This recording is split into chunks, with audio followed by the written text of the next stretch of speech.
Welcome to Talk Dirt to Me, where two farmers shatter myths and take on the top issues facing America's farmers. Here's your hosts, Logan and Bobby Lee.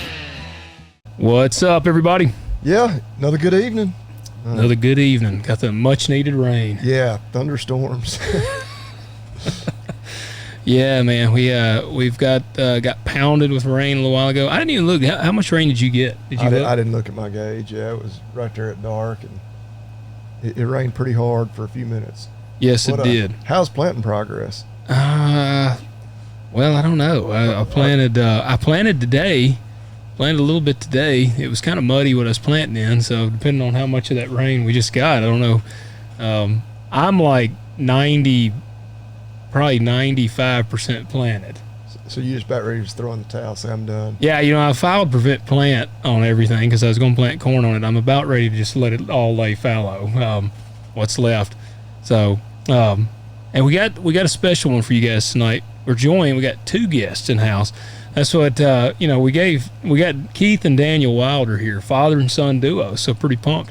But I forgot, we hadn't done a lot of two guests on the show. So we've got a really nice mic stand for Daniel over here. Yeah, he's got his own personal mic stand that he's having to use. So, man, welcome to the show, you guys. Hey, glad to be here. Thanks for having us. Absolutely. Did y'all, where are y'all at? What's your percentage? I know you were cutting wheat today. Yeah, I mean, if you count the wheat beans, we're probably around 85%, something like that. Gotcha. Are y'all caught up to the wheat? Almost. And we got some wet places we still got to plant, and, I figure we're about 3 days from catching the wheat, and then a couple of days there will get us. So 4 or 5 good days, and we could wrap it up. Yeah. Did y'all do a good bit of corn? Tried to. We ended up in the same boat. Some of the corn didn't come up, had to, go a different route with that. So didn't get near as much corn as we wanted to. Yeah, that was me, man. I really was planning about, 300 more acres of corn. Yeah. And because that's all I could make really even remotely pencil out. Right, yeah, it's this year doesn't look good. Yeah, it doesn't look good. Yeah, man, it's been a crazy year. Well, before we get too deep, we need y'all to do two things. First, we need you to leave us a rating and a review. Actually, we need you to do three things this time. I need you to leave us a rating and a review. Y'all are crushing it. We're up to 307 or something on Apple. Almost 400 on Spotify, so go leave us those ratings. If you're watching on YouTube, hit the subscribe button, hit the like, comment below, let us know what you thought of this episode. Also, the giveaway is still running. It's June 13th when this episode drops. It runs to the 27th, and we got Sornex, Field Ethos, Tacticalories, Ag Zaga, and Ag Gear. I'm about to say, yep. I think you nailed them all. Yeah, all involved in this giveaway. It's probably about $1,000 package. You also get the chance to come and join us in studio, be on the show with us. So, awesome giveaway. Go to our website, talkdirtpodcast.com. It's on the main page, and sign up. There's a lot of ways to gain entries. And what else do I need to do? Agzaga.com. Check it out. Remember, the new discount code is TalkDirt20. That's $20 off, a $50 minimum order, and free shipping. So check them out. Bailnet wrap. If you're like me, you've barely got any hay cut and baled at this point, so maybe you haven't even needed any net wrap yet. Get on there, order it from them. Check out all the other good stuff. Yep, TalkDirt20. There you go, guys. Get that. All right.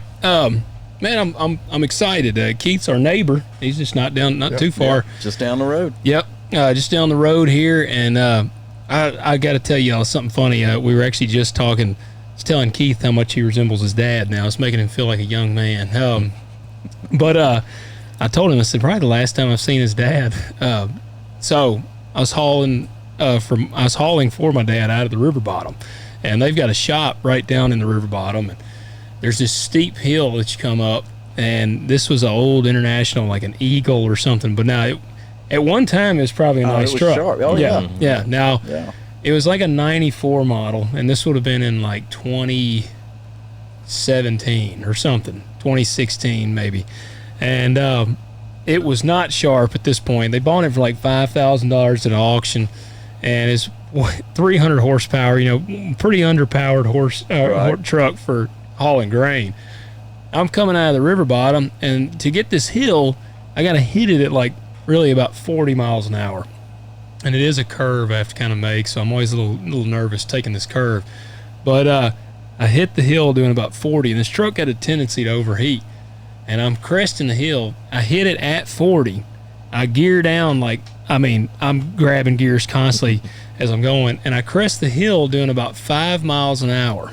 And as I'm going up the hill, I'm watching the temperature gauge is just steadily climbing as I'm going, but I can't let out of it. I got to keep going. And, temperature gauge and the speedometer are going. They are literally going opposite. And so I'm like, I'm like, just make it, because it would go dead. This truck would get hot and it would just shut off. Oh. And so I'm like, I don't need this thing to go dead, because this hill is steep. I mean, like, you twist a drive shaft out. Yeah. And so I crest the hill. Literally, as I crest the hill, it goes blah, blah, blah, blah, blah, and then it just goes dead right over the hill.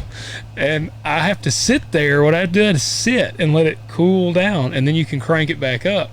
And so I'm just sitting there, and I see this truck, this service truck coming towards the bluff, and it's your dad. And I'm just sitting there in his semi. I got the windows down, and he pulls up and he says, "Man, you all right?" And I said, I was mad. I was tired of this truck. And right. I said, "Yeah, I'm waiting on this piece of shit to cool down so I can take off." And he just started laughing. And he was like, "What, do you need anything?" And I'm like, "No, I'm good, man. I appreciate it. I'm just waiting on this." Time for both of you to cool off. Yes. Yeah.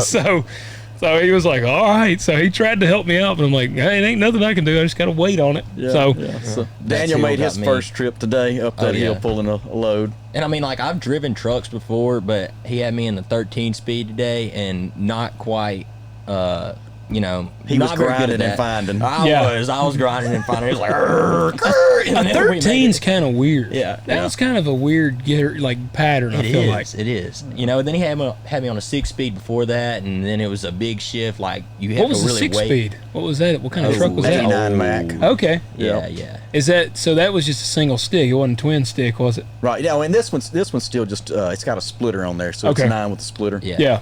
But we just barely puttered over the top. I mean, we were going pretty good at the bottom. But on the 13 speed. Right. What is the truck? A Mac? Y'all got all Macs, don't you? Yeah. Well, yeah. Most of them. And on the 13, you can only split the high side. Is that right? Yeah. Right. Yeah. Took me a while to figure that out, but yeah, now we know. So did you take the hill? Were you in high gear when you hit the hill, the bottom? I don't even know what I was in. I couldn't tell you. I'm just like, will it go, and then we'll get there. Were you riding with him? I was. That raises the nerves a little bit too. Yeah. So nice, but you made it. We made it. Yeah, we came back alive, so that's good. So did you haul the load and everything? Well, we went to go get fuel, and he said he was going to take it from there, and I can haul the empty truck back. So that's what we did. We were going to ADM, so it gets a little dicey. President's Island down there. Yeah. Man, I don't even like driving my pickup to ADM. No, we were coming through one part, and there was a guy out there, begging for stuff, and the back glass was knocked out of the truck already, so we had everything down, and Daniel's just got his thermos ready. I had my Yeti tumbler ready to knock somebody. Rock bust you back out? Yep, Rock got it. Yeah, for the broader audience, you're in like downtown Memphis. Yes, fine part of the town, fine area, very fine area. The 14th is supposed to really get rowdy. Is it? That's when the widespread riots, like what's going on in LA, is supposed to break out. Yeah, because my wife works in Memphis, and that's what I've told her. I'm like, you better, you need to stay. I give strapped. Memphis credit. Memphis has behaved a whole lot better than a lot You of and others. Kaylin were having your anniversary whenever George Floyd went down. Wasn't it? Yeah. We were March. We were eating at They went and protested. Flight. We were sitting at Flight. Oh wow! Out there on the patio. Yeah, Bobby Lee joined the protest. We were eating out on the patio, and because our anniversary was like a week ago, and they go marching by.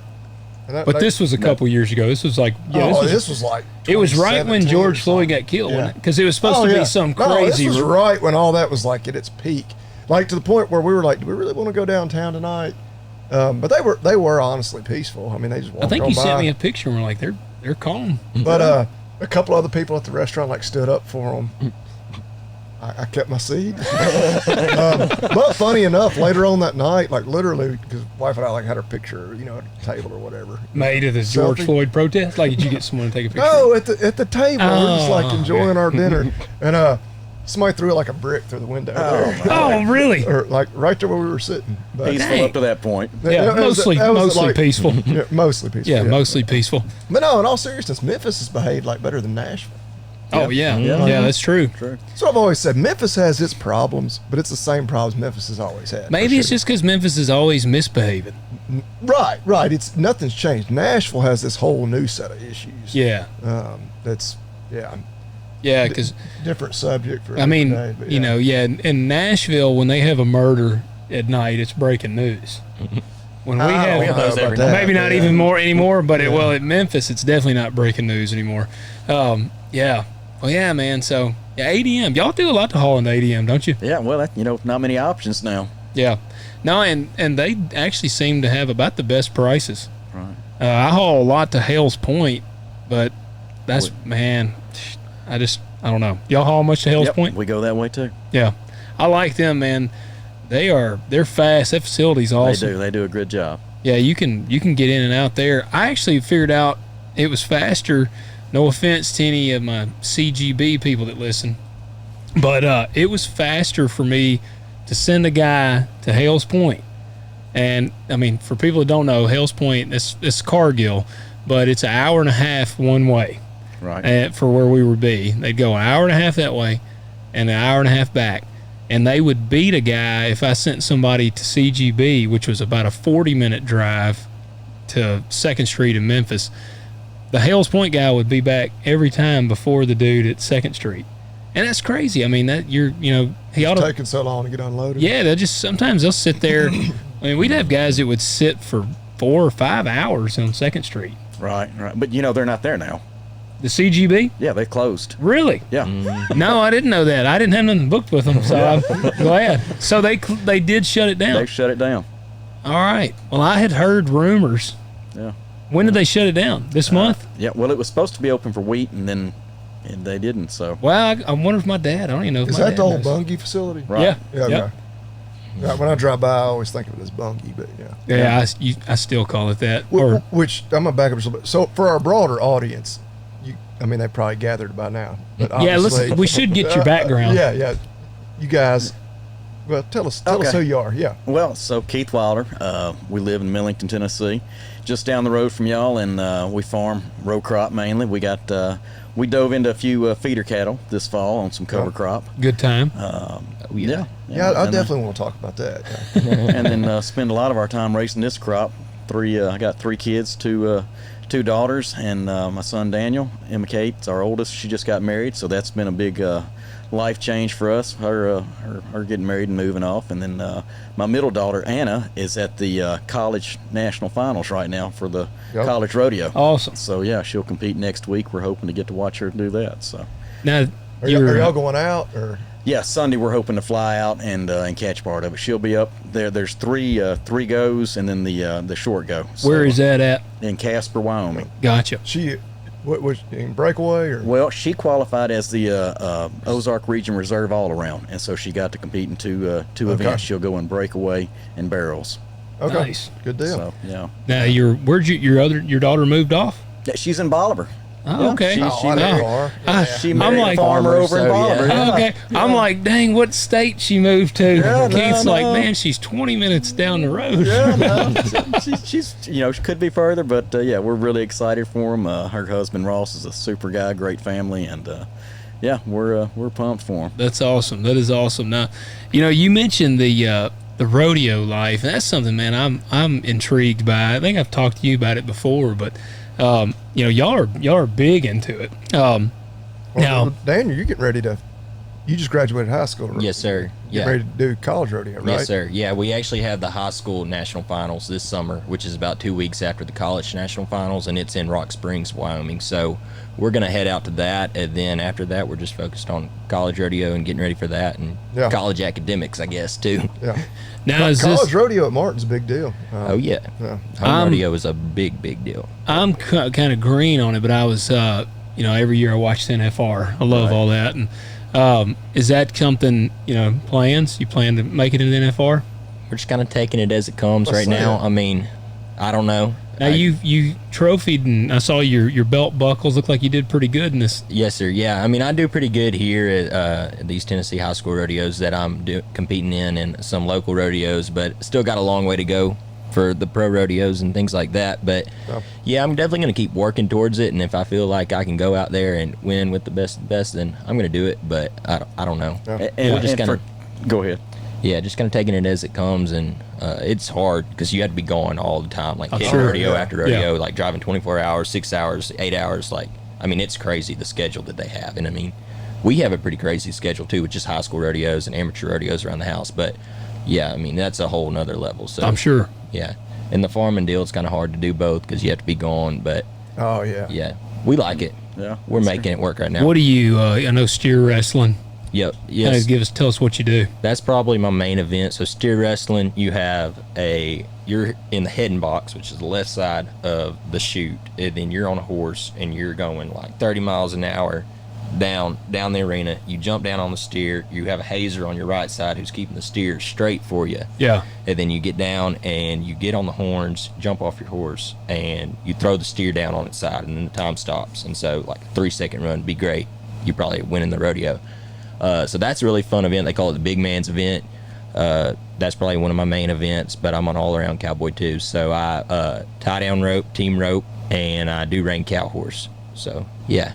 Well, yeah, you're corn-fed. You are corn-fed. Oh yeah, yeah. That's like I watched that one is really cool for me to watch.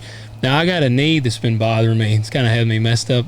When I watch them, I'm like, man, that's impressive too that their knees. Like, how do you keep from getting some injuries there? Yeah, that's actually like the biggest thing for steer wrestlers is knee problems, especially your right knee. Like it's a lot hinging on that. Yeah, a lot of downward force. Yeah, and then you have to push. So yeah, it's definitely hard on How your do knees. you land? Do you land straight leg, or are you supposed to kind of? No, definitely not straight leg. You have a little bend in your knee, and your left knee is going to be off to the left side of your body, and you kind of want to land like going around in a left circle. You want everything coming left, and then you're going to go for the nose and throw him. And there's a lot of technique in it that people don't see. You kind of just think you're just muscling them down, but the times are so fast now, you have to have a lot of technique in it. Oh, I can imagine. Yeah, that's that one, when I watch, it seems that I would say that's the biggest dudes are doing that. Oh, yeah, for sure, yeah. Because your bull riders are little bitty. Yeah, they're very tiny and short because, I mean, tall, lanky guys, they can't, I mean, there's a lot of weight you're holding on up there. Yeah, so the shorter you are, the better for sure. But, I mean, bulldoggers, you're seeing more guys, different sizes these days. I mean, it all comes down to technique at the end of the day. Yeah, we had a dude used to deliver batteries to the shop, and he bull rode on the weekends. Oh. And this was back when I was like 13, 14. I remember him. I wonder how full of it he was. No, he was legit. Brock knows him. Yeah, he was legit. But he got on, pretty sure he got on steroids for like a brief period, and which I thought he was awesome because I didn't know any bull riders. And then he when he showed back up, he was huge, and I was like, man, this dude's a beast. And he was probably 220 pounds, and then I saw him again because it would be time between when I'd see him. I saw him again, and he had gotten real skinny. And I was like, man, what'd you do? What happened? And he's like, I was too big. I couldn't bull ride. And he said, he was like, I beefed up getting real strong thinking I would be good. And he said, but it was too much weight. He said, I couldn't keep that weight. Right. So he slimmed down. I mean, you look at guys like JB. I mean, what's that dude? He can't weigh 150 pounds. Yeah, no. I mean, he's tiny. Yeah. I think he eats an apple and a pack of cigarettes, and that's all he. Yeah, I mean, he's tough. Yes. He's tough. Yeah. Man's been through it. Oh, dude, sure. Yeah. He's not. Is he 40 yet? I don't think he's 40 years old. Even know, he looks like he's about 60. For sure. Yeah. So I don't know, man, but yeah, that whole thing is cool. I wish we had it more in our area. Yeah, totally. That's like we talk about that all the time because east of Mississippi, you don't really have a whole lot of rodeos. I mean, you go out to Wyoming, where we're about to go for the high school finals and college finals. Like they're everywhere, every weekend, and you know we have those, but people may not know about them, and there's not neighbors doing it all the time, so it's hard to practice. And a lot of people out east, they're not as good as the guys out west because they don't have the pros. They're helping them all the time, and they're not competing with the best all the time. But we're definitely getting better. They're having bigger events across the country, and people are getting to go to compete. with other people that are like, you know, good or better than them, and it's just iron sharpens iron. I feel like everybody's getting better, and the sport's growing for sure. I mean, they have tons of big events. They just had a massive rodeo in Nashville a few weeks ago. Yeah, and so I think it's growing, and we might see more of it on our side of the river soon. I don't know. We'll see. Yeah. It'll be fun to watch. And it's still a lot of tough cowboys over here. Oh, yeah, for sure. I mean, it's getting for better. Tennessee this year at the high school, the calf roping was on fire. It was something to watch. Really? I mean, any one of the 12 guys there that could have won it. You know, it was a tough group of ropers. I feel like Bobby Lee and I've talked about this on here. The Yellowstone effect has definitely taken hold. Like, you know, you're seeing ever since Yellowstone, you see people wanting to be cowboys, right? Yeah. And so the rodeo, I feel like, picked up, and you know, the PBR now has been coming to Memphis every year, and I mean, we've gone several times, and you know, that's what Brock. It's funny, Brock helps us, and he used to bull ride, and right? He's all into it, man, and he would always kind of poke fun at me. He's like, well, PBR, that ain't the real cowboys. Like, he'd be like, you know, your NFR and all that stuff. He's like, that's the real rodeo. But we've got one guy from Tennessee that's riding in the PBR now. Is that Cody? Hudson Bolton. He's with the New York Mavericks. Okay. Yeah. I mean, he's out there kicking butt and taking names. So how does that work? Are they like New York Mavericks? Is he going to college in New York? Or, I mean, how does that work? No, sir. So it's kind of like, I don't exactly know how PBR works, so I could be saying some of this wrong, but they kind of have teams now, like NFL. I think they're trying to get a bigger, like, home base, fan base type of thing. Yeah. And then they'll go to other teams' home base, kind of, then have a bull riding, but they're all still competing for themselves, if that makes sense. But I think they have some team standings, too. I'm not really sure how it all works. But I think that's right. Yeah. And I think you nailed it when they're trying to. I mean, they recognize PBR is really good at the marketing, right? Yeah, and the fans are what pay. You know, everything. Sure. Like any other sport. Yeah, trying to build up a local following. Yeah, and so people know who they're watching, because people don't know that at rodeos. You have like 60 different people in an event or something, and then you don't know who is who or what they're doing. But I think with this, people can follow them and get to know them. Well, and that's where it is funny, because they do. You can tell PBR recognizes the marketing ability of what's there, because like when we went, like, man, I mean, and I took my kids and they were pumped, but you know, when it started, they light a fire and it like fire runs around the floor and it lights up like PBR, and it's like explosions, and like, so it's very like WWE bull riding, right. And that's where, you know, some of my, like, what I would say, like, cowboy buddies are like, that ain't, you know, that's a good way to describe it. It's like kind of a WWE type crowd. It is. Versus traditional rodeo. Yeah. But I loved it, man. I just love you know, you go, they say the anthem, they pray. Yep. Like, it's, you know, sports, like, you know, used to be that way in a lot of ways, and then, you know, I used to watch NFL, and then all the kneeling stuff started, and all the crap spilled over into it, and so it was the easy exit for me. Like, I just got out of it. But rodeo is kind of like the last, like, true hold on, like, I'd say values. I feel like. Yeah. You know, that was one of the things when we started with them rodeoing. It was like we were going to be gone. At first, it was just a one-day rodeo on Saturday. Well, as they got, you know, progressed more into it, it was a weekend deal. Yeah. You know, we struggled with that, being gone from church and the weekend and traveling so much. But for our high school rodeo, we had a good church service every time. I mean, really? We'd stop, we'd take 30 minutes, you know, 45 minutes, and we'd have a good service. And, you know, we've seen people, you know, come to Christ at it, and it's a good deal. You know, it's a family-oriented deal, and you know, proud to let them do it. Mm-hmm. Yeah. Man, yeah, I think it's great. I do. I think it's great. That's what I remember, you know, used to. The NFR was on ESPN. Yeah. But then, of course, the political landscape, everything has changed so much. And, you know, you see some of the sponsors and stuff at those events. And ESPN would have an aneurysm, you know, if they put rodeo on there. Yeah. There used to be hunting shows on ESPN even. And like, that's true. Now they are, that. Oh, gosh, now they lecture you about guns on ESPN.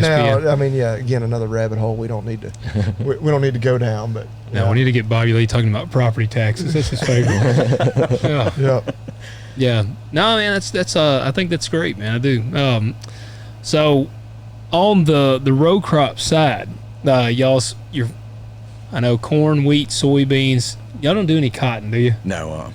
Did y'all ever do any cotton? We did.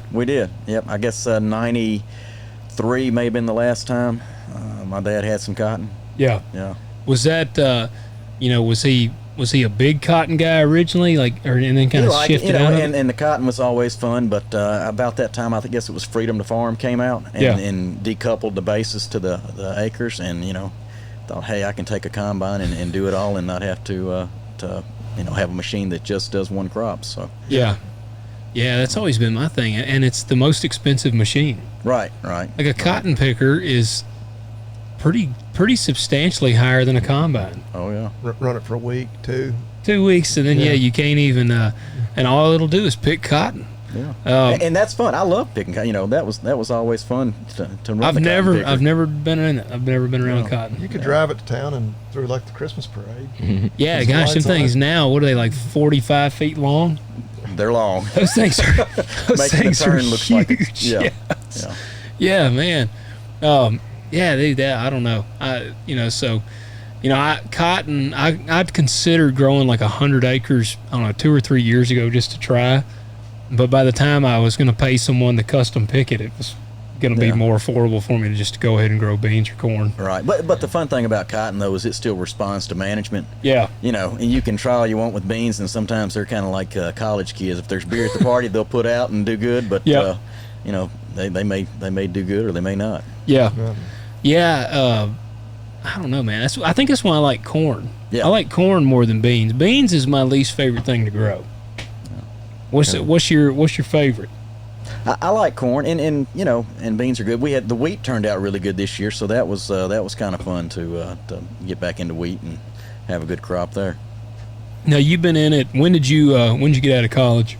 Graduated in '97. Got a job with Deere and Company at the time, and went to Atlanta. Right. Oh, really? Yeah, went outside of Atlanta, worked with them for almost 2 years, and decided, you know what, I wanted to be back here on the farm, and that's where I ended up. Now, did you, because you're married to a local girl as well, right. So were y'all married when you moved to Atlanta? Yep. Well, so I went down there at first, and she was finishing up PT school. Yeah. And then we got married, and she moved down there with me, and at that time, we kind of already had our plans set that we were going to be coming back. But, man, I never knew you lived in Atlanta. Yeah, I went to work for them, and it was fun because I got to travel to all the factories. So they sent us around to all the schools, Waterloo. Yeah. Went to Des Moines, did all that with the training, and then worked on a territory in Statesboro, Georgia, for a while. So yeah. It was a fun little adventure, but glad to be back. I could see there if you wanted to stay with it, you were going to have to move different places within the company. Just kind of go where they led you. And I thought if I'm going to raise a family, I didn't want to be moving that much. Yeah. Now, is that so? When you came back, were you still with? Was there anything you could do with Deere at that point, or was it just straight back to the farm? Just came back and came back. I remember coming back and riding with my dad on the combine and. Picking his brains like, can we make a go at this? And he said, yeah, if you just got to make your mind up to this is what you want to do. Yeah. And so I was fortunate enough to have a place to come to, and it's been a good run. Yeah, man, y'all got some good fields down there. Y'all work right alongside the Mississippi River, which is, that's our bread and butter in this area. I feel like most of our listeners. Well, we got a lot of listeners that are totally outside of ag. So, we've always kind of said the closer you get to the river, the better the ground. Like, that's just kind of the way it seems. Because it's kind of like the further away you get, the poorer. Because I got some pretty poor ground. We got some of that too. Yeah. My dad's always he's thought the same way. He's the further east, it gets a little tougher. But it's pockets. It varies. Yeah, it is, man. So, as you've been in the farm, and like say your dad, like how do you? Man, I feel like the place we're in right now. I think it's no secret that it's not a particularly great time right now in agriculture. Everything's down pretty hard, and the weather's just been kicking us in the teeth. How do you brace for impact? You've been in operation for a while. What's what would you tell a guy how you brace for impact for a year like this? I was thinking about this the other day, and we've had some good years in the past, and it's kind of you get used to those, and that makes this it's a tougher year to look at the numbers and try to make a crop, and especially the weather we've had here lately. That just complicates everything, and having to plant stuff twice, replants, river flooding, that's challenges for sure. But when you think about it, and I've heard one guy was saying, 1 year in 5 you're gonna have a year like this, and then in 1 year you're gonna make a really good one, and the other one's gonna be in between. And so, just knowing that, hey, this'll pass. Just keep your head down and keep plowing away. Yeah, that's what I actually had texted Keith today, and we were just kind of making sure we're still good to go tonight. And that's what I said. Yeah, I said, you planting? He's like, oh, I'm cutting. I said, I'm trying to decide what I'm gonna do. So I lack a little bit of planting. I said, what would you do? He was like, well, pretty much everything I've done has been wrong. Right. So he was like, I've had to replant more this year than ever before. Yeah, a lot of practice farming this time. Yes. Yeah, it is, man. Are y'all leaving any fallow on your prevent plant? No. I have a hard time doing that. Man, it's so I have been going back and forth. I got like 2 farms that I feel like they're going to be wet until July. Right. And I'm like torn on what to do, but that's how I am. I'm like, man, I can't just leave it laying. Yeah. So I don't know. But then where I weigh it is I put the pencil to paper, and it's like, okay, with the payment, because prevent plant, they'll give you a payment for it. It's based off your crop insurance history or your yield history on there. And then if you plant a crop, I think you get 35% of the payment. Okay. Now you can't, if I file prevent plant on corn, then I can't plant corn back later, but I could plant beans and draw a little bit of the payment.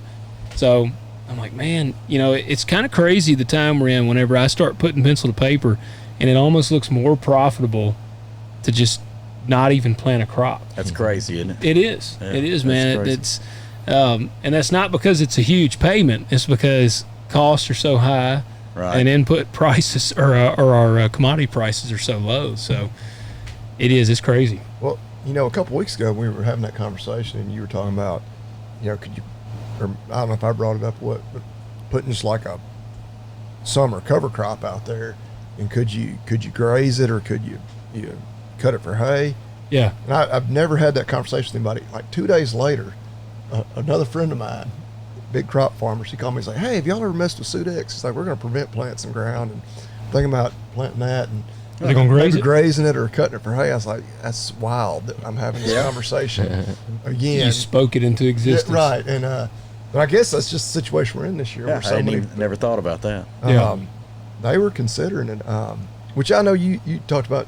Y'all graze some, I guess, winter annuals. So we've got a farm that we spent some time fencing. That's what I was going to ask. Did y'all? That's our big logistic issue we always talk about. It is. So this farm's actually part of the old powder plant in Millington. Okay. And so it had an old chain link fence that was built in the late 30s when they built it. So we utilized that part of it, and then we fenced off another part, and we ran some electric fence, and it worked pretty good.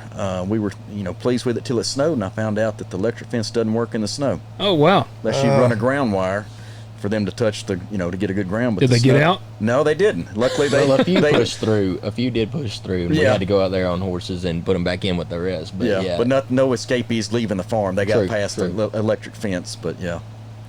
So what did you get out there? Did you plant cover crops out there? We had 5 species cover crop. Did you fly it on? Or? No, we drilled. So it was corn. As soon as the corn came off, we put the drill in, drilled it in there, and I guess partnered with another guy, and we bought calves and started buying there, October. How heavy were you buying them? Well, 4 weights. Yeah. I think we averaged about 430 was the average weight we ended up with. And then we kept them and fed them through. And I thought we were going to run out of grass. It was kind of like the winter was starting to break, and I thought, we're going to run out of grass. We're going to have to start feeding a lot more. And we were feeding every day. I was going to say, what were y'all supplementing? Yeah, just a 14% protein. Okay. And, not a full amount, but just enough to keep coming up, looking at where we could see them every day, coming to feed. Oh yeah, I think you got to do that, especially buying sale barn calves. Yeah. I mean, Because I'm not a cowboy. Y'all are. Well, but I always say, if I can't catch him with a feed bucket, I'm in trouble. Now Bobby Lee earned his stripes, man. He said, he got obliterated by a bull, and I told him after that, I was like, oh man, you can claim the title. I don't. That might prove how much of a cowboy I'm not. Oh man, Go both ways. yeah. But so what about water? What'd you do on the water out there? that was a trick. We didn't have water, so we used a water trailer, and we were hauling water. We got Really? 300-gallon water troughs, and just would fill them up, and that would last. They would drink about 300 gallons a day. Dang. Yeah. So, and when it got cold, that was a trick. That's always been because I cover crop just about everything. Right. And we've had listeners write in and they're like, man, why don't you and Bobby Lee team up and you let him graze your cover crop, which we've talked about how goofy it is with, because I do my stuff within RCS, so Right. through Equip. And if it's in their program, they're weird about you grazing it. Right. Like it was, I think they told me they could not graze it until after a certain date, and they can only graze it down to a certain height. You got to pull them off. Like it's not as friendly as you would think. Like, I'm going to put cattle on here and graze a place. Like, it's a lot of. The guy actually kind of acted like it. He kind of was discouraging of it that I dealt with. Yeah, we did it, but we rotated them. We had them in. We had 200 acres roughly.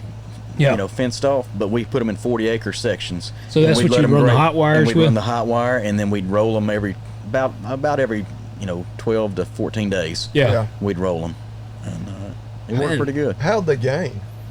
We averaged a little over 2 pounds. That's pretty good. Yeah. Yeah, so we were pleased with it. Sold them a little early, could have kept them a little longer, and woulda, shoulda, coulda. But yeah, we turned a little profit. And did they, like we've talked about kind of with our weather here, did you have any bad mud spots afterwards, like where they'd feed or anything? We were worried about that, and when it snowed, we put out a little hay, and right there where we put the hay out was a little, but it wasn't enough to matter. It didn't make an impact. Because I have had that conversation with people. Talking to more guys out west, where, of course, a lot of times they got, everything's in sections and it's Right. already fenced, and I'm like, well, we get so much rain through the winter. Now coming up with We get excuses rain. for why we don't do it. Yeah. They're gonna it's gonna be muddy as heck, and our biggest thing is just the infrastructure, having Yep.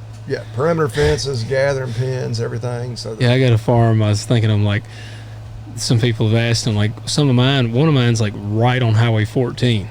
And I'm like, boy, what a nightmare.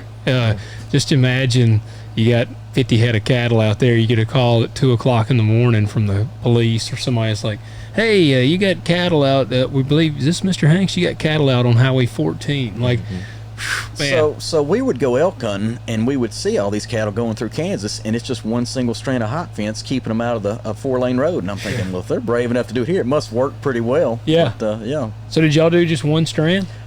in where we were dividing it was one strand. Yeah. We get the pigtail and run through that. And it cross worked? fencing. And that worked. Now on the perimeter, we went ahead and ran two sets of wires all Gotcha. the way around T-post and set it up. But yeah, So the T-post, did y'all run 2 strands of barbed wire or 2 strands of hot? high wire. Gotcha. Yeah. On 2 sides, and then the next to the road we had net wire fence. Yeah. Yeah.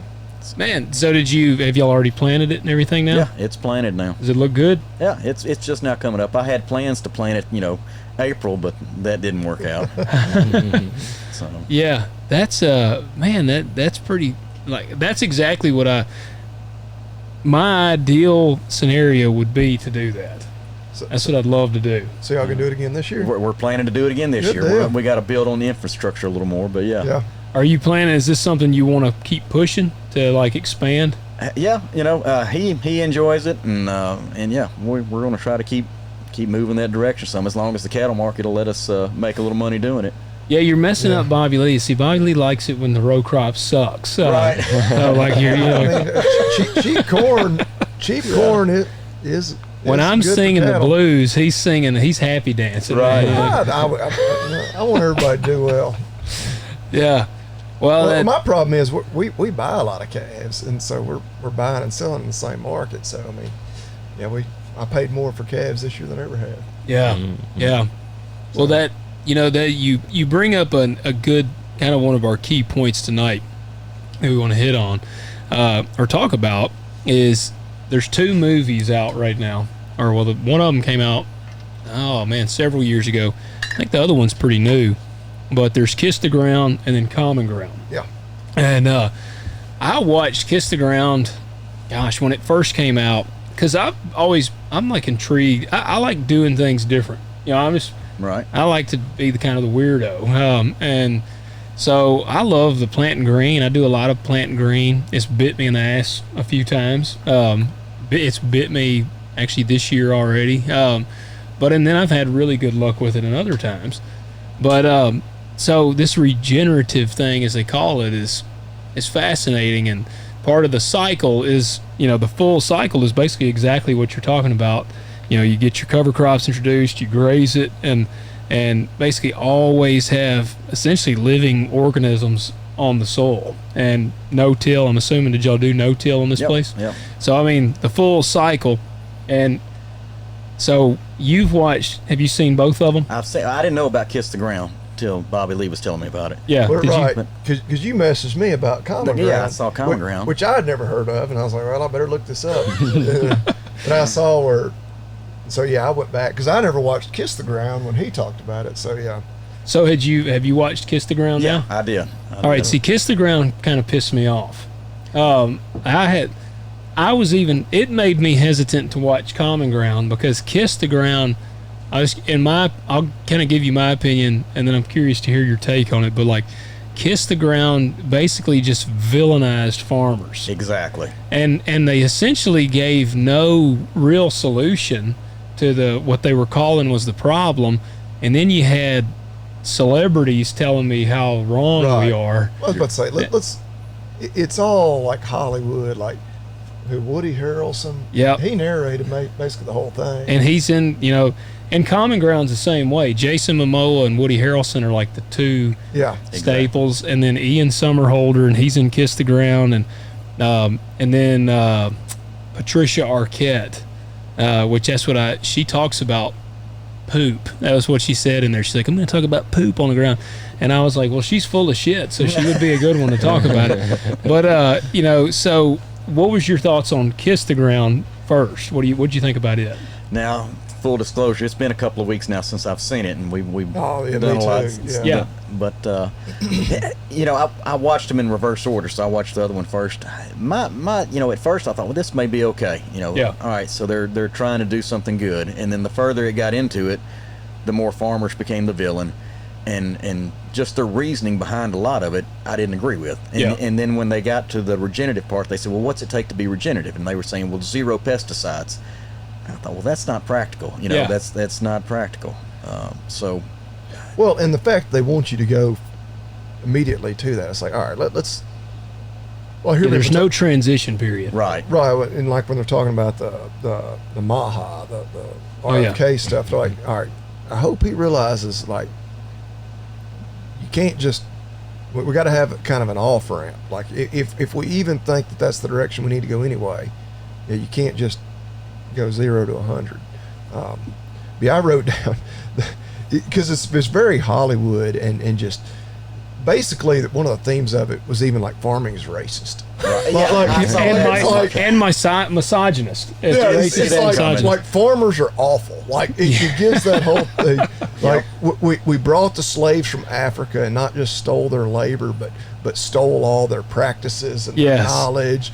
And then the Native Americans, didn't we steal everything from the Native Americans? Yeah, too? like everything. Like farming is awful. America is awful. Like it was a very very liberal. If California made a movie about farming, this is what it would be, which is basically what it is. It was. They talked about, of course, after, coming out of the 40s and Second World War, had all this, the war machine just shifted to agriculture. It's grand conspiracy. Yeah, it's like, and then, all the chemicals were produced, and it's just, I was like, oh, Lord. Like, they were as dramatic about it as they possibly could have been. Yep. Well, and the one that kind of got me, and I haven't looked into this story, but it was the black dude that was the groundskeeper that got Roundup on him, and then he got all the tumors. Oh, yeah. I was watching that, and my wife and kids are in there, and I'm like, hell, if that's the case, I ought to be just covered up. I'm like, I've taken, I've had to go home and like basically throw my clothes away because something would happen. I'd get Roundup spilled all over me. Or worse, yeah. Yeah, gramoxone, something with skull and crossbones. That's what I tell people when they get on this glyphosate kick. I'm like, dude, I got stuff way worse than glyphosate. Well, like, and just because one guy got cancer, and then you're one guy who didn't get cancer. So far. right. Doesn't prove anything. Yes. Like a study of one and then a one, like, what else has he done in his life? That's what Bobby and I said. Yeah. Like, has he ever smoked a pack of cigarettes? Like, I mean, I'm drinking whiskey right now. I know this is not ideal for my health. Like, it's hard to tell. Now, I'm reading a book, tell you the name, or listening to an audiobook, and it's called Toxic Legacy. Have y'all heard of this? Never heard of it. Another farming show had shared that they were listening to it, and it says how the weed killer glyphosate is destroying our health and the environment. It's Tara from Discover Ag had put it up, and so I asked her, I responded, I was like, is it any good? Does it make you think anything? And she was like, honestly, after listening to it, she's like, I'm even further not sure how it really didn't solve the problem. And so I said, I'll listen to it just out of curiosity. And she was like, let me know what you think. But look, I'm not naive enough to think that the things that we do have no ramifications, or that possibly some of the technology we use could have ramifications. Now, do I think there's definitive proof that Roundup causes cancer? I don't. I've not seen that. And there has been so many studies, and people will get irate about that. And they're like, well, they're all paid off. Not all of. There are some. There are some because, and that was the interesting thing in Common Ground was Bayer also owns the drug that's like the most effective drug against non-Hodgkin's lymphoma, which is the most caused cancer supposedly by Roundup. Right, but Monsanto did the Roundup before it was Bayer, so it started totally separate. Yeah. Well, and I think if Bayer had it to do over again, they probably wouldn't have. We probably wouldn't have bought Roundup. Yeah. Well, and they were talking the other day that whether they're going to keep that, they're going to bankrupt Monsanto and keep that side. And people see it. It's weird. We're in a strange place where, I've got some very strong conservative friends that are all aboard the Maha thing, and I'm all for it, man. Yeah, let's get healthier. I love lifting weights. I'm all about getting healthy, but they're like, he needs to ban glyphosate or ban Roundup, and this one girl, I told her, I'm like, that would be absolute catastrophe. Right. I'm like, that's if every farmer that I know relies on this technology, and I said, and then the thing that worries me is like, at what point does the technology stop? Like, if enough of these companies see, all right, here's what's happening to Bayer, here's what's happening, whatever, like they're getting sued. I think Bayer's already like $16 billion for this year or something. Eventually, companies are just going to stop investing in the technology of agriculture. Where's the incentive? Yep. So, yeah. One of the things that got me on that documentary was that they were jumping to conclusions so much, and then they would take one leap from here, and they were saying farming practices cause, like they would make you think that Egypt's a desert now because of their farming practices. Well, have y'all seen Eric Snodgrass, the meteorologist? Yeah, I was say, yeah. So he does a great job explaining stuff, and it just so happened, like the week after we watched that documentary, he had one on the wind, and I don't know if you saw it or not, but apparently there was a lot of wind up north and was blowing dust around, and Ken Ferry was making a comment about that on his little podcast, saying that, some of you guys, we may need to put a cover crop down to stop the dirt from blowing around if you don't want everything to end up in Lake Michigan. Yeah. So their practices do matter, but what Eric Snodgrass, his weather forecast that week when he explained the wind, where we farm a lot's just dependent upon the weather patterns. It wasn't. He's saying the Rocky Mountains create the breadbasket. Create the vortex to suck up the high pressure, to bring moisture up so we grow crops where we grow. But when you watch the documentary, it's like, well, people have destroyed this part of the earth, and so now there's only left here. Yeah. Oh yeah. They definitely went into that. Which, of course, obviously they really hammer on using pesticides, using synthetic fertilizers, but the whole carbon thing, which that's still, I can't wrap my mind around the idea that carbon is such a bad thing. Exactly. Yeah. And like I always go back to like 4th grade biology when you learn that the plants breathe CO2 and release oxygen, and animals, do the opposite. We need oxygen. And it's almost like we got a good system going here. Yeah, but they designed that way. Yeah, they kind of went into that, and so I did a little research, and because I wasn't even sure. I was like, what percentage of our atmospheric gas is carbon dioxide? It's 0.04%. Right. And they say that's up from Nothing. 0.03%. Wow. But apparently at 0.02%, that's like the critical level. Plant life starts to die if we get below that. And there's actually been some research that shows the planet is getting greener overall as we, you have carbon dioxide. And then also go back to like physics or whatever, where, matter can neither be created nor destroyed. Like all the carbon that's in our atmosphere is here, has always been here, always will be here. And I guess they'd argue, well, but it's been in the soil and now we're releasing it to that, whatever.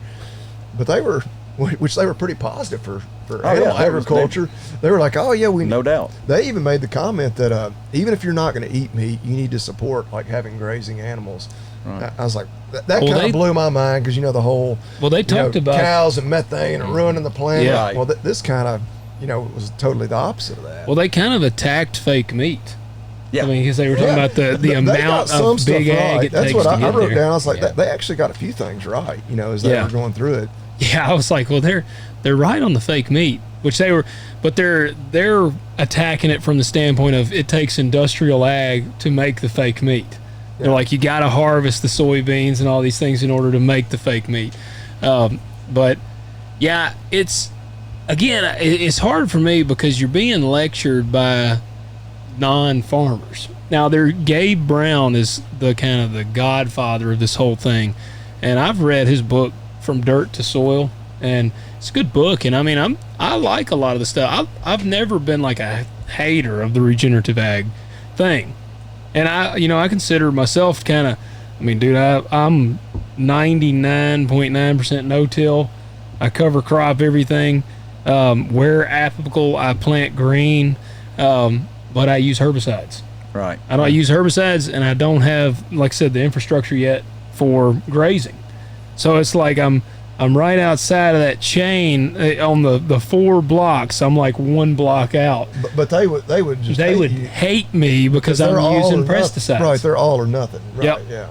Yeah. So it's and again, it's just a lack of it's an ignorance, and that's what's so frustrating.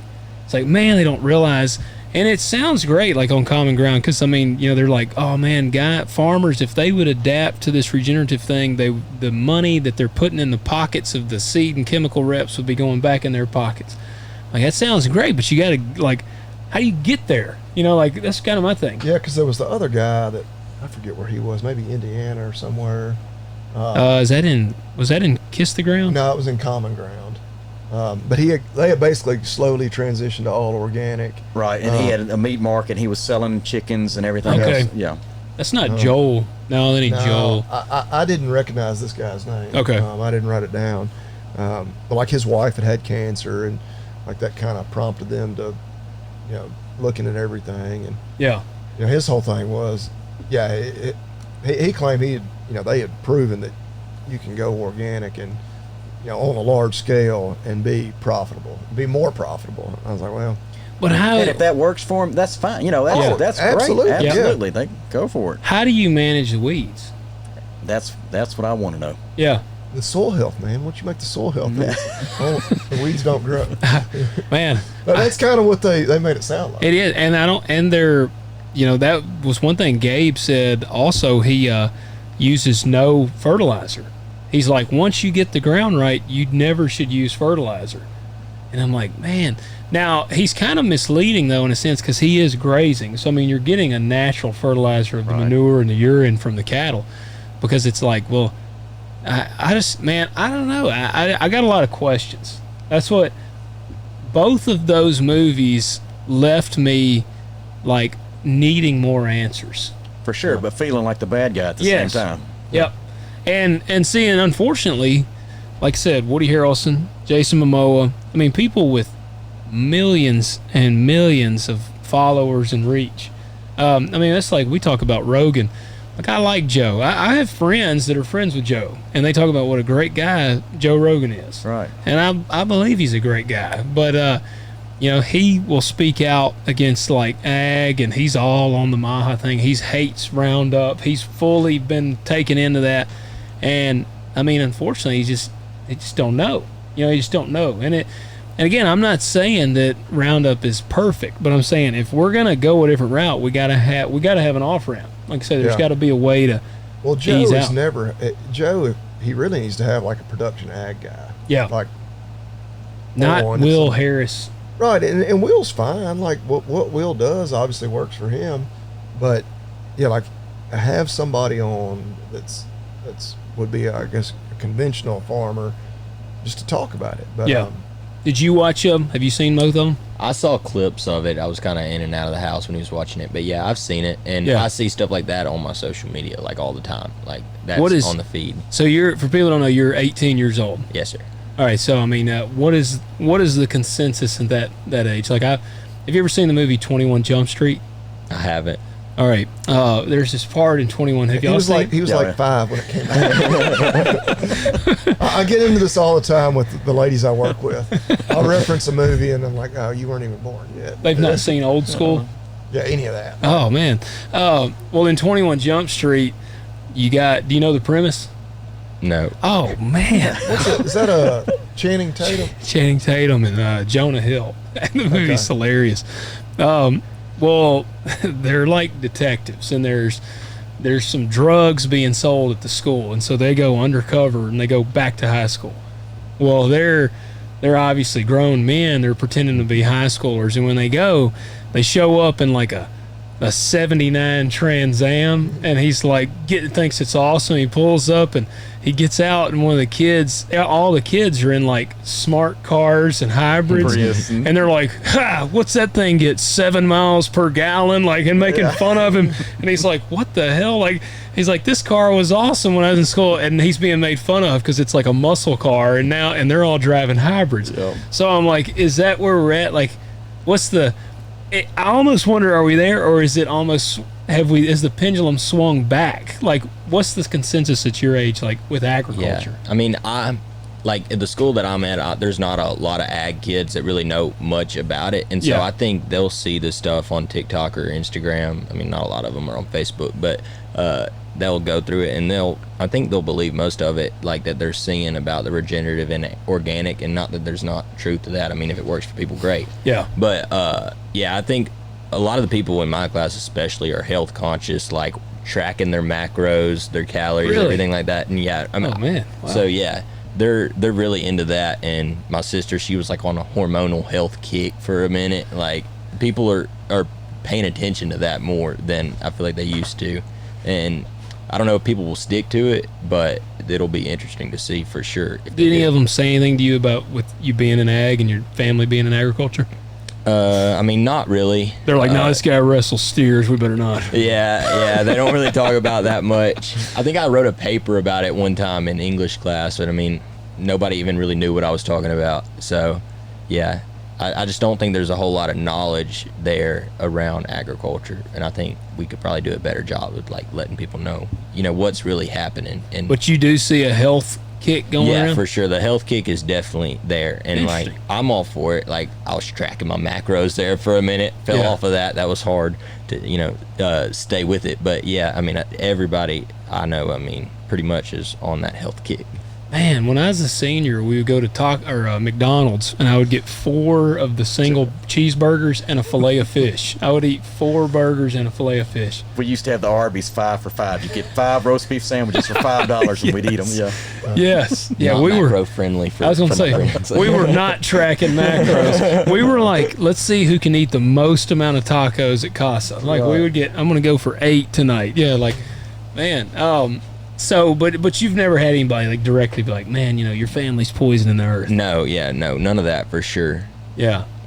I wonder if that's because you're in our area. Like, I feel like even people that are kind of removed from ag out here, you're still in a rural town. Well, I mean, they respect it. Yeah. Yeah, we live in a relatively sane part of the country. Yes. I feel for some of the people that are like just through YouTube and whatnot that are like the dairy people in Oregon. Like, Oh, man, yeah. Like, my gosh. Like, that's, well, and then, of course, California is always a great example. Like, man. But, yeah. Yeah, where they block they'll have the protesters stand out and block their truck delivering livestock and stuff. Oh, yeah. Yeah. It amazes me too, like these documentaries, they can pass things off as fact, and there's no basis to prove a lot of it. And I can remember being in college taking a natural resources class, and they were for sure in the textbook, it was written down, we only had like 20 years left of copper and certain resources, written, here it was, studying black and white, how many years left have we got of this, and we're going to run out, what's going to happen then. Yeah. Well, the guy that said the groundskeeper, it showed a clip of him, and he said, "We now know for a fact that glyphosate causes cancer." Right. And that was the end of it. It went to the next segment, and I'm like, "But we don't. Right. We don't know." I know there's possible links. I saw a category, and it was basically rating the level of how carcinogenic something could be, and Roundup was in the same category as red meat, like on that chart. It was just as, and it's a possible link. There is no 100% verified thing that says it. And a lot of them try to say, well, but look at the court. It was proved in court. You don't have to prove a fact in court. You just have to convince the jury. Right. Like OJ got off. Yes, yeah, and I think most people know that about OJ. So, yeah, I mean, you're convincing a jury. You're not proving a fact. Right. Yeah, I don't know. I mean, what was some of your other takeaways on Common Ground? Well, and like just on some of the stuff they got right. Yeah, you got a notepad here. Well, and I did take some notes. I think what was that weekend where it rained like 13 inches? That's the weekend I watched it. Yeah. I think that might have been when was I did that the weekend? When was that? Oh, it wasn't that long ago. Well, we were supposed to have our Memphis rodeo. It was the first weekend in April, I think, because it was generational flooding. Yeah. Oh gosh, yeah. All right, yeah. Because I rode around, man. Some farms looked like absolute lakes. Yeah. All right, yeah. Gotcha. But they talked about farmers operating in extreme debt, and they. My God, that's relatable. They highlighted the one family where the guy committed suicide. Yeah. And I was like, well, they're hitting some of that stuff right. They talked about the farm bill and how 80% of that goes to SNAP. I was like, okay, so they got some stuff right. And Common Ground was better than Kiss the Ground, in my opinion. Yeah. Would you agree, Keith? What did you think? Did you think Common Ground? I thought so. But it's still, that's the one that kind of got me wound up just seeing some of the stuff they were doing there. That I knew what to expect in Kiss the Ground. Yeah. Oh yeah. Yeah. What are your thoughts on where do you see ag going? I mean, how do you think we continue the way we are? Or do you think it's got to shift? I feel like we can still continue the way we are for a while. What scares me is with this, Make America Healthy and JFK or RFK. I mean, being made to shift in areas in ways that don't make sense. For them to they talk about policy and how they want to change that and kind of mandate these changes. Yeah. That's not practical, and that's going to put a lot of people out of business if you start implementing those changes and making them mandatory that you have to operate this way. Yeah. And then plus, there's if everybody's raising beef that way on a regenerative scale, well then it's a commodity now. All right, so where's the market for that? It may be great, but in your mind it's better, but is it really that much different, than grain fed? Yeah, we were talking about that on the way over here, like where's it going, regenerative or organic or staying conventional, and we both think there's a place for both of it in your grocery stores. I mean, buy whatever you want. Yeah. Let the market do what the market does. But exactly. Yeah. But at the same time, where was I going with this? Lost my train of thought for a second. But policy, I mean, when they're making policy, maybe not shift it straight from conventional to organic and regenerative, because we have so much infrastructure around the conventional spot. I mean, with everything that we have going for us there, I mean, we can't just shift.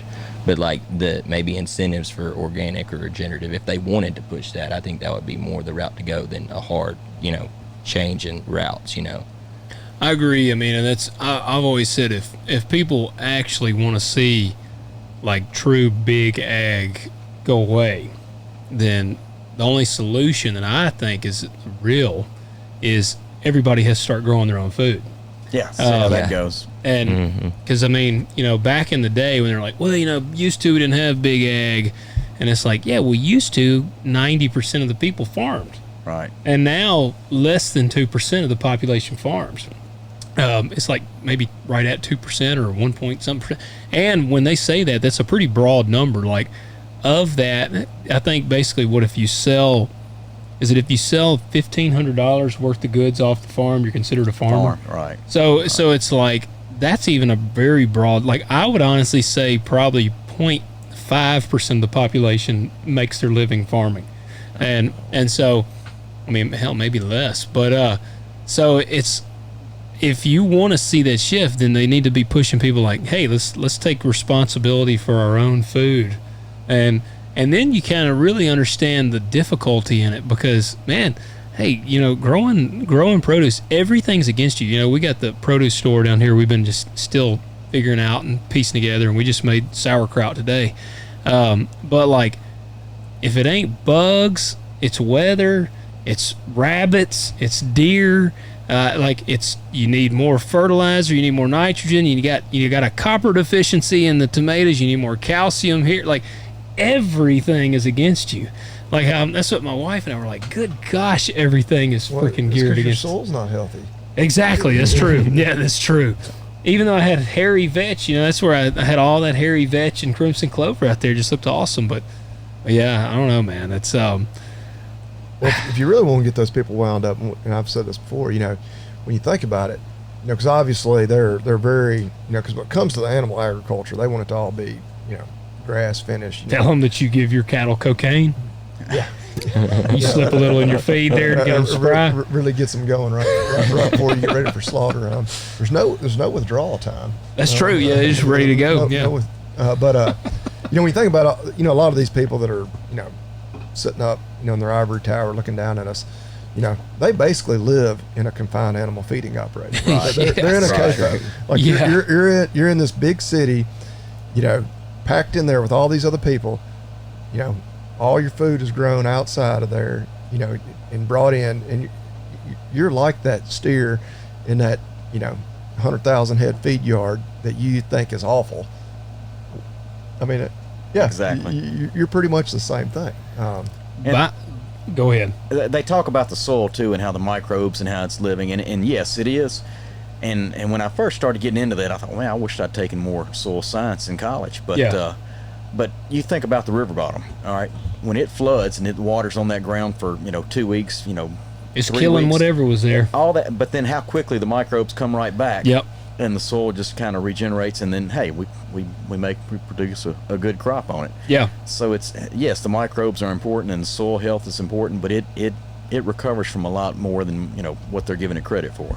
Well, and I just think, you know, there's got to be a give and a take. I mean, you know, all right, if you want, all right, we're going to go no-till.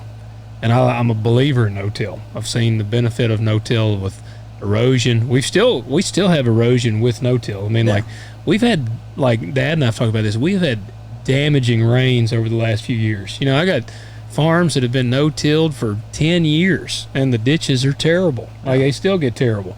But you go no-till, you got to have some pesticides. I mean, it's like, all right, you want me to pull a disc over the ground? I can disc this into oblivion. I can either go that route. I can eliminate pesticides. I can disc it into oblivion, and then somehow I'm gonna have to plant wide rows because I'm gonna have to run up, you know, some sort of tillage between the rows periodically.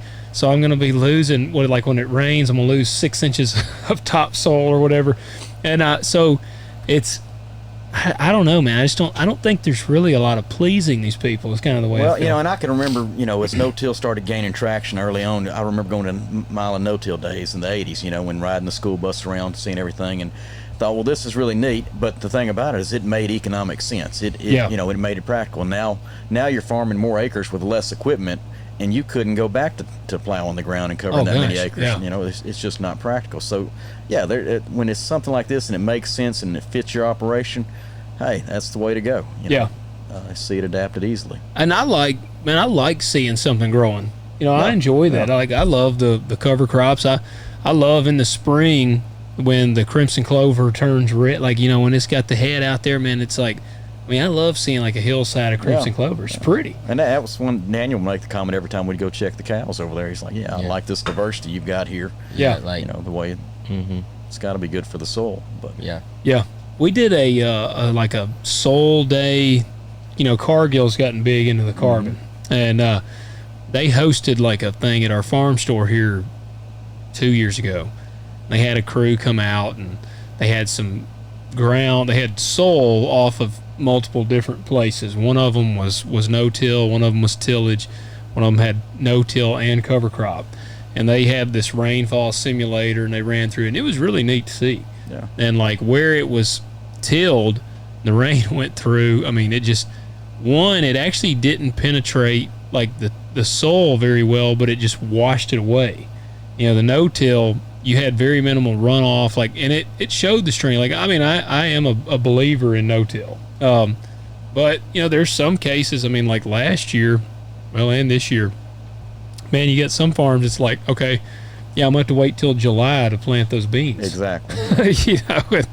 And we're under the gun because the later I go, I'm losing yield potential off the top of that. So it's I don't know, man. It's kind of you're damned if you do and damned if you don't.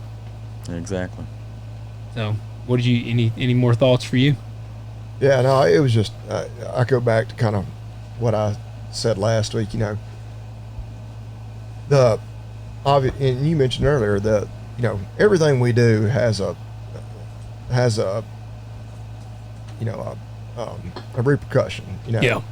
But I do think we as human beings, when I really step back and look like the planet, the universe, everything, I think we overestimate how much impact we may have. I think we definitely overestimate how smart we are or overvalue that. Yeah. And just like on the whole carbon thing, and of course social media is an echo chamber, but you see the post or whatever, it's like volcano erupts somewhere and it released more carbon than in 10 minutes than right. Human beings have produced in the last 200 years or something like that. It's like, truth's probably somewhere in the middle, but it's like, right, what are we, are we really accomplishing as much as we think we are? Are we really having as much of a negative impact as we think we are? Is carbon as bad as we think it is? I don't know. Everybody has an agenda. And you see changes there, because used to we didn't have to apply sulfur to our soil. Yeah. So now we do. So we can make a somewhat of an impact, but at the same time, if all these emissions that we're putting on, if they hadn't made an impact, well then let's take all that stuff off because it's choking our motors down. Oh man, yeah. But I hate the DPF filters and DEF, and that's what I talk about on my. We're already.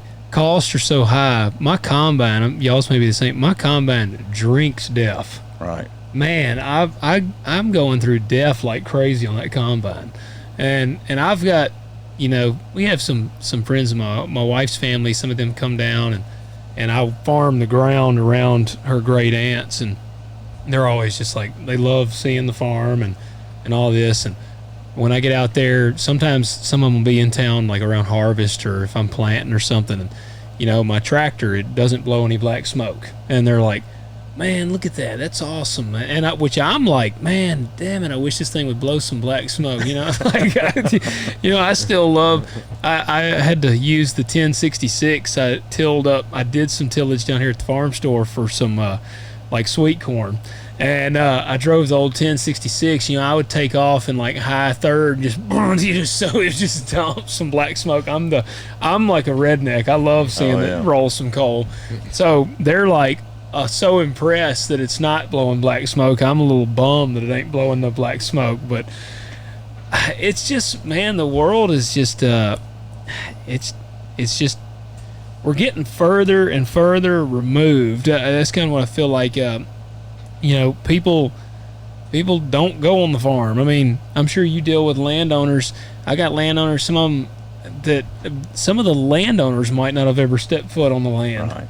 And if they have, I guarantee you they got kids that never have. And so we're just getting removed from it. I mean, I drove through out in Millington. Actually, I called you on this place about 2 years ago. I remember I think I was harvesting, and I could see you across harvesting. And it was the last year I worked this place because it's going to be covered in solar panels. This was 2 years ago. And we were talking about all the solar panels. And now I drive through that part of Millington. It makes me sick. Yeah. I still work some ground right over there. It's just a little bit of it now. And, I mean, it's 1,000 acres or something out there that's just covered in solar panels or actively being put in solar. And I'm like, man, that's green energy right there. And so one of the things they would talk about is how much the bare ground would radiate heat up. And I'm thinking, well, if bare ground does it, how much more are these solar panels going to do that? You know, if you're covering thousands of acres like that. Won't it kill birds? Isn't there something about it'll kill birds? Wasn't that wind? Is it the wind? I think it's the wind. I know the turbines. You heard about that. Yeah.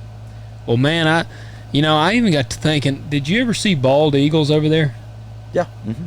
See, that's what that one farm I used to work that's now, I mean, it's covered. They haven't put the panels on yet, but they've been out there putting up the beams and all that. Man, I watched 2 bald eagles like chase a rabbit out there, and I'm like, man, it's just, well, you probably won't see that much. I mean, a bald eagle ain't gonna have nothing out there. Right. I mean, I even told my wife, I was like, I should have contacted the state and been like, this is bald eagle habitat.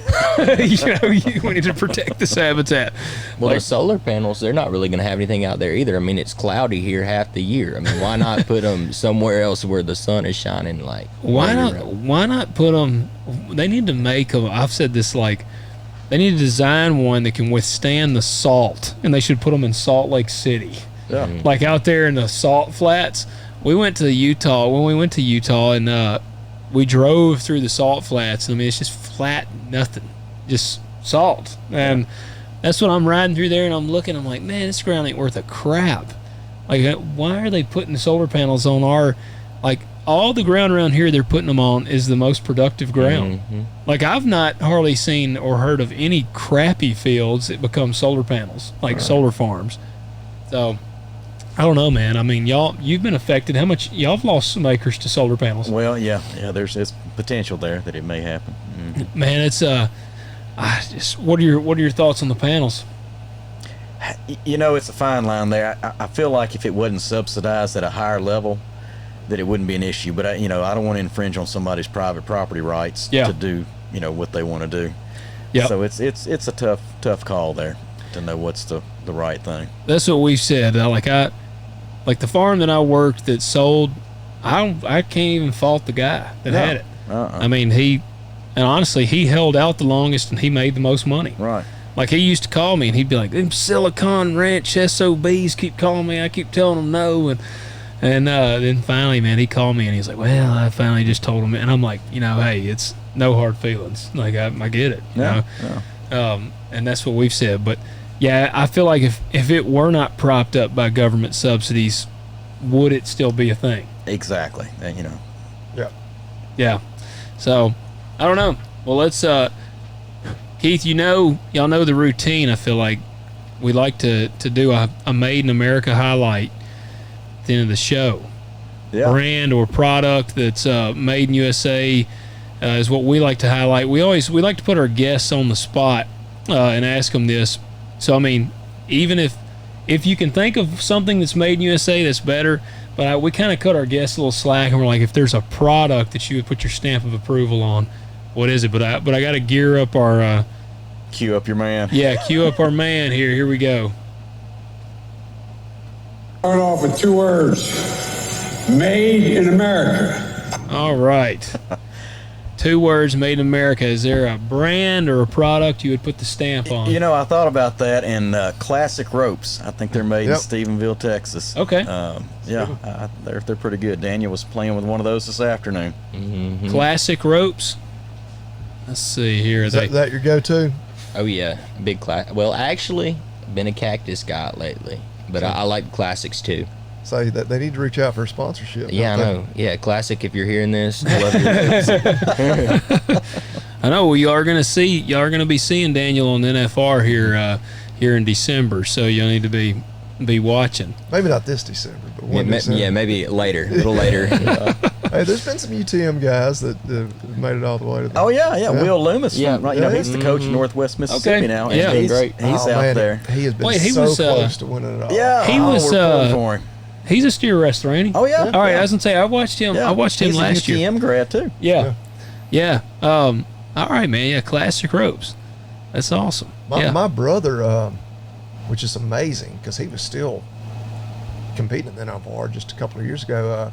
Jeff Askey. Right. Bull Oh yeah. rider. He's still. Drew had. He was like, I got a cell number. Like we were like lab partners in like the chemistry. And that dude was still riding bulls at NFR like in his mid-30s. Dang. Man, those guys we've talked about, they take a beating. Yeah, he won the college finals. Yeah. That was a good team. Yeah, for that sure. was around 14, I guess it was. I'm trying to think. So Drew would have graduated from Martin in 09. So I don't know what year Jeff won. Okay. Yeah.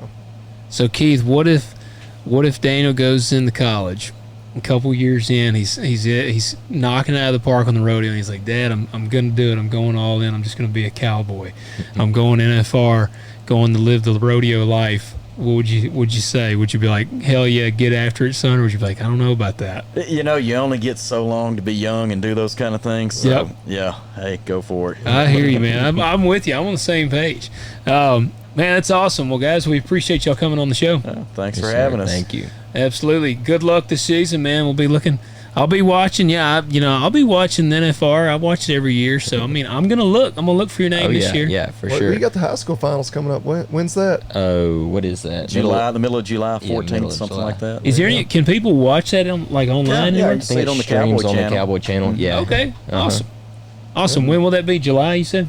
Yeah, the middle of July. I I'm don't going to say it's remember the the 14th through the 19th or something. It's Yeah, 5 something like days that. there. Yeah. Okay. Yeah. Well, yeah, we'll have to be tuning in. Keith, you have to remind us, and we'll give a shout out on here. We got a couple of things you guys need to do first. We do want you guys to do a little probing on this the big beautiful bill. I think does it go to Senate in 2 days? I can't even keep up with it. Yeah. Well, there's a potentially a tax that's hidden in the bill that would kind of threaten some of our tobacco farmers, and we have some tobacco farmers that tune in. So we would encourage you to reach out to your senators and more or less kind of ask them, like, what is in this bill that could potentially hurt farmers. We want to, protect our farmers, protect our ag. So kind of encourage you to do that. Do your homework on it and see what you can find out. Yeah. See if your senator even knows what's in the If bill. he knows what's in the bill, because it's probably 2,000 pages long. And also, don't forget to go and join and sign up for our giveaway. Like I said, we got some awesome companies in the mix there. And you got till June 27th. Go to our website, talkdirtpodcast.com, and the form's right there on the get-go. Have you entered, Keith? Yeah, the giveaway? Yeah. No, I need to do that. You do? Have you entered, I Daniel? have not. Y'all need to go About enter. to. Yep. y'all need to No enter. rules against a former guest. No, it's not. Yeah, then you can come right back on the show. So go and enter on that. Also, we want you to submit your questions to us, talkdirtpodcast.com. Leave us a rating and a review. Comment on this video. Let us know what y'all thought of the episode. If y'all have seen Kiss the Ground or Common Ground, I'd love to hear your thoughts on that. And what else do you do? Yeah, agzaga.com. Check them out. All the good stuff. Shop around. Fill that shopping cart up. Use the discount code TALKDIRT20. Take your $20 off. Get your free shipping. Yeah, I say it all the time. You won't beat the price. I know on Belknap Wrap and probably on just about anything else. Yeah. And the Copperhead underwear. That's right. Get those cinch Copperhead underwear. If they got them in stock in your size. That's true. Yeah, that's true. All right, guys. Catch you next week.